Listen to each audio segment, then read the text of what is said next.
Hello, it's getting near Christmas, and today I'm going to talk about a book that had a very, very large impact on my life. It's called Mushrooms in Mankind: The Impact of Mushrooms on Human Consciousness and Religion by James Arthur. And I'm going to talk about it in terms of Christmas. So, first I'll read the synopsis and then we can get into the details of this. So, for thousands of years, humanity has been involved in a symbiotic relationship with plants. Not only have plants supplied mankind with a never-ending food source, but have also served us in another way. This book uncovers the natural link between man, consciousness, and God. This discovery may at first seem abstract, wishful thinking, or even impossible. Yet as evidence presented on these pages unfolds, one may find that its understanding does not require as much of a leap of faith as first thought. The author believes this to be the most significant discovery in the entire field of religious knowledge ever to happen in the history of mankind. Should people explore this knowledge, it may allow many to put aside their differences and join in the understanding that each and every one of us may now experience that which has been, until this time, hidden away in the recesses of our spiritual history. According to the author, we may at last be able to open ourselves to an entirely new and valuable consciousness. All right, looking on Amazon, this book currently sits at 4.5 stars with 98 ratings. So it's pretty good. And it's 104 pages, so it's not very long. But I want to discuss it today. So if you like what you see here, you can like and subscribe, hit the bell, and do all that jazz. It really helps my channel, and if I can do more content like this, not only does it help me because I get to learn more, but also, maybe it can help someone else. So,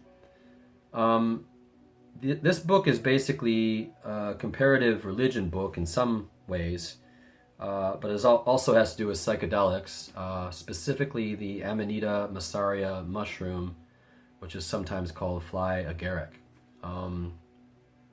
And you probably know this from Super Mario Brothers or many, many other fables and folk tales, but the Amanita muscaria is the red mushroom with the sort of whitish dots on it, the ones that kind of power up Mario. I think that what is interesting about this book is it talks about this mushroom, but in how it influenced religion. And the reason I'm bringing it up today is because it did influence Christmas quite a bit. Now, it's kind of it's brief. The book is brief, but it's very to the point, and I appreciated that. I read it quite fast.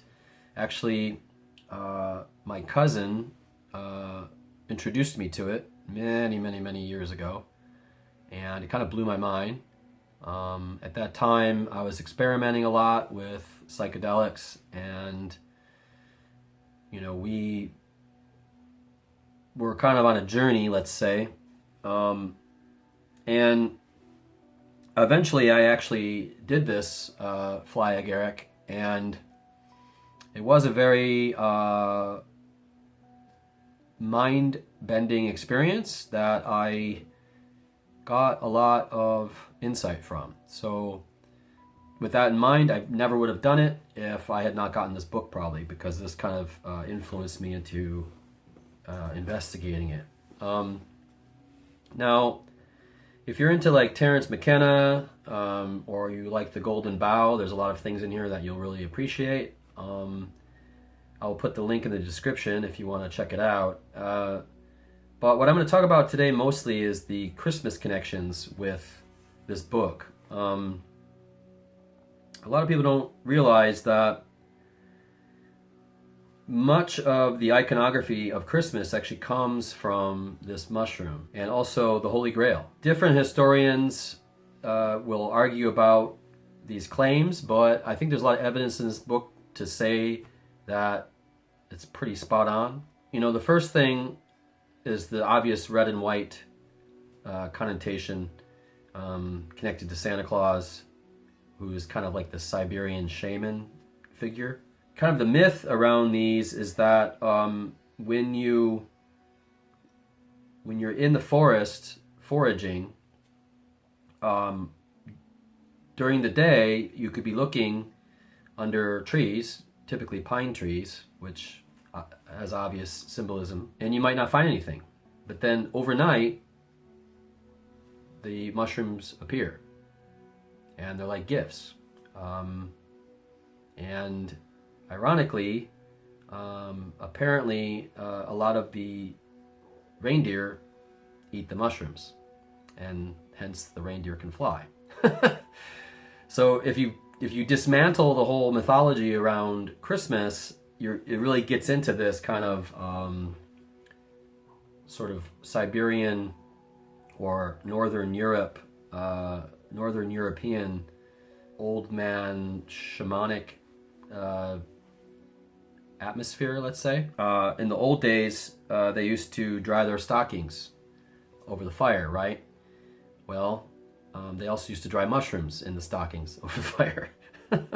So, it's not a stretch to see how that kind of evolved into what we do now. Through Christianity and the different eras, it's kind of gotten twisted into all these different things, but at its core, it's about the worshiping of this kind of psychedelic presence. And there are many other, let's say, cults that have done this over the years. So it's not unique, I would say. But I'm just bringing it up because if you're having a Christmas celebration, and at this time of year, people have gotten to think that this is such a commodified holiday. But it's important to remember where things come from, I think. And in this case, there is a pretty interesting backstory. So yeah, I mean, there's way more in the book that I'm not obviously going to unveil, but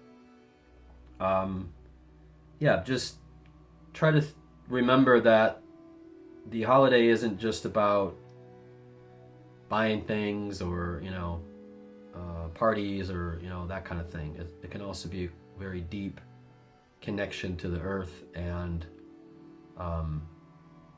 to higher states of consciousness.